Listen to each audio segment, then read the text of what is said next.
بسم الله الرحمن الرحيم، والصلاة والسلام على رسول الله عليه أفضل الصلوات والسلام. إذا في هذا الفيديو شوفوا هذا الماروكي ماذا قال.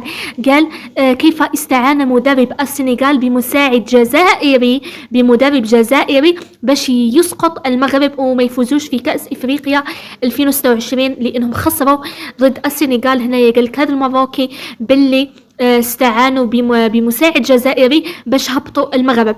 اذا هذه هي، تبعوا معنا خوتي الجزائريين هذا الفيديو حتى النهايه وخليونا ارائكم لهذا، لانه هذه الهضره عليها جدل كبير واسع.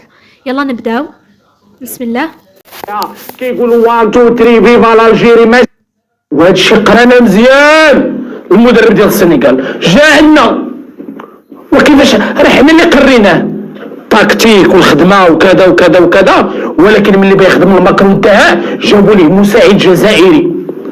مساعد المنتخب ديال السنغال راه ماشي من عباد جايبين جزائري باش يفهمونا مزيان، باش يقراونا مزيان، باش يعرفوا شنو كيضرنا وشنو اللي ما كيضرنا وشنو اللي كيشتتنا وكيفاش كنفكروا، لاننا حنا كنفهموا الجزائر والجزائر كيفهمونا كيقراونا.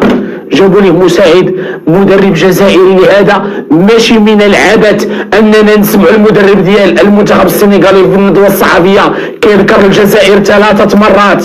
ليس من العبث اليوم اننا نرى الجماهير ديال السنغال في المدرجات ما كايناش الجزائر في اي طرف فيها، كيقولوا 1 2 3 فيفا الجيري. ماشي من العبث نهائيا ان نرى مدرب منتخب السنغال ان يقارن الكان وما ادراك والكان بفضيحه الشان، بل هو يفاضل الشان على الكان.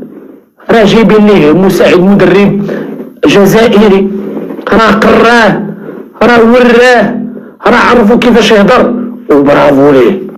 خوتي الجزائريين هذه الهضره ما كانش طول منها. اكتبوا لنا يعني ارائكم في التعليقات حول هذا الموضوع. نشوفكم في فيديو جديد ان شاء الله، والسلام عليكم ورحمه الله تعالى وبركاته.